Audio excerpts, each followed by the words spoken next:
नमस्कार मंडळी, कशा आहात तुम्ही? चला तर मग बघूया आपली नवीन रेसिपी. रेसिपीचं नाव आहे पाणीपुरी फ्लेवर चिवडा. आता हा चिवडा बनवण्यासाठी आपण इथे मुरमुरे घेतलेले आहे. ते व्यवस्थित भाजून घ्यायचे आहे.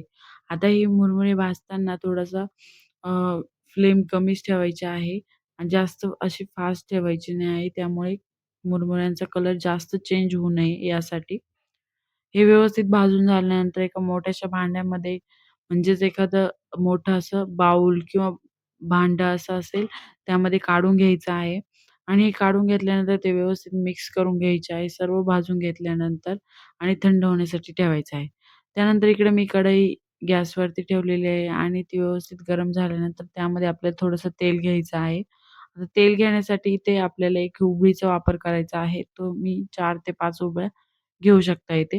त्यानंतर इथे मी वाटीभर शेंगदाणे घेतलेले आहे आणि ते व्यवस्थित तळून घ्यायचे आहे. आपल्याला चिवडा म्हटला, की त्यामध्ये शेंगदाणे हवेच आणि त्यासाठीच मी हे शेंगदाणे तळून घेणार आहेत आणि हे शेंगदाणे व्यवस्थित तळून झाल्यानंतर त्याचा जास्त कलर चेंज होऊन द्यायचं नाही आहे शेंगदाण्यांचा. त्यामुळे ते क्रिस्पी आणि एकदम असे खुसखुशीत होणार आहे शेंगदाणे. ते शेंगदाणे तळून झाल्यानंतर ते लाह्यांमध्ये म्हणजेच मुरमुऱ्यांमध्ये टाकून घ्यायचे आहे. त्यानंतर उरलेल्या तेलामध्ये आपल्याला वाटीभर पुदिना घ्यायचा आहे आणि तो व्यवस्थित तळून घ्यायचा आहे. एकदम कुरकुरीत तळून घ्यायचा आहे आणि तो व्यवस्थित कुरकुरीत तळून झाल्यानंतर त्यामध्ये आपल्याला लगेचच कोथिंबीर तळून घ्यायची आहे. तुम्ही बघू शकता इतकी कोथिंबीर घेतलेली आहे. मी इथे 2 वाट्या कोथिंबीर घेतलेली आहे. इतक्या मुरमुऱ्यांसाठी 2 वाटी कोथिंबीर भरपूर होईल. त्यानंतर असे क्रिस्पी-क्रिस्पी तळून घ्यायचे आहे दोन्ही पण आणि कोथिंबीरसुद्धा अशीच क्रिस्पी-क्रिस्पी तळून घ्यायची आहे. त्यानंतर उरलेल्या तेलामध्ये आपल्याला 15 ते 20 अशा मिरच्या तळून घ्यायच्या आहेत. त्या जास्त तिखट पण नको आणि मीडियम अशा तिखट पाहिजे. आणि त्यानंतर आपण इथे कढीपत्ता घेणार आहोत. कढीपत्ता तुम्हाला हवा तितका घ्या. तो पण आपण त्याची पण पेस्ट तयार करून घेणार आहोत. त्यामुळे आपल्या चिवड्याला असा छान फ्लेवर तयार होईल. असा क्रिस्पी-क्रिस्पी तळून घेतल्यानंतर इथे पण मसाले बघणार आहोत.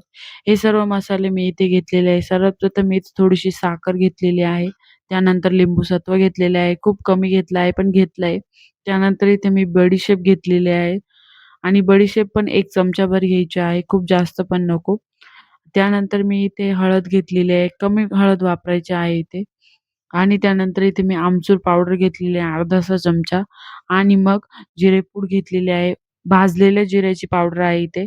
त्यानंतर 1 चमचा चाट मसाला घेतलेला आहे आणि चवीनुसार मीठ घेतलेलं आहे. त्यानंतर थोडेसे काळे मीठ घेतलेले आहे. हे सर्व साहित्य आपल्याला मिक्स करून घ्यायचं आहे. म्हणजे त्याचं एक मिश्रण म्हणजेच एक मसाला तयार करायचा आहे.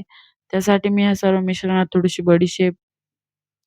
बडीशेप, थोडंसं घेतलेलं लिंबूसत्व आणि घेतलेली थोडी साखर मिक्स करून हे दळून घेणार आहे मिक्सरच्या भांड्यामध्ये आणि हे एकदम बारीक पावडर तयार करायची आहे याची. तुम्ही बघू शकता. त्यानंतर आपण तळलेले साहित्य बारीक करून घेणार आहोत. त्याची पण एक प्युरी तयार करणार आहोत. म्हणजेच प्युरी म्हणजे बारीक असं मिश्रण तयार करणार आहोत. त्यानंतर आपण त्या मुरमुऱ्यांमध्ये तयार केलेला मसाला टाकून घ्यायचा आहे आणि त्यानंतर आपण तयार केलेले हे मिश्रण म्हणजेच हिरव्या वाटण टाकून घ्यायचं आहे त्यामध्ये.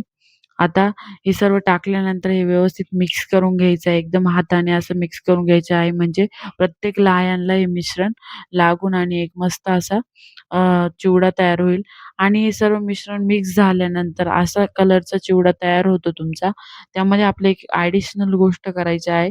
आपण उरलेलं तेल ठेवलेलं होतं. त्या तेलामध्ये थोडीशी हळद म्हणजे 1 चमचा हळद तुम्ही तळून घेऊन म्हणजे एकदम कमी तळून ती पोह्यांमध्ये टाकून घ्यायची आहे आणि मिक्स करायचं आहे. त्यामुळे आपल्या चिवड्याला अजूनच छान कलर येईल आणि एकदम खुसखुशीत तयार होईल. त्याची चव पण छान लागेल. अशा पद्धतीने आपला चिवडा तयार झालेला आहे आणि व्यवस्थित मिक्स केल्यानंतर अजूनच छान लागतो आणि कलर पण तुम्ही बघू शकता किती छान झालेला आहे. अशा पद्धतीने आपली रेसिपी तयार झालेली आहे. तुम्हाला रेसिपी कशी वाटली ती कमेंटमध्ये नक्की सांगा आणि तुम्ही चॅनलवर नवीन असाल तर लाईक, शेअर, सबस्क्राईब करा. Thank for watching.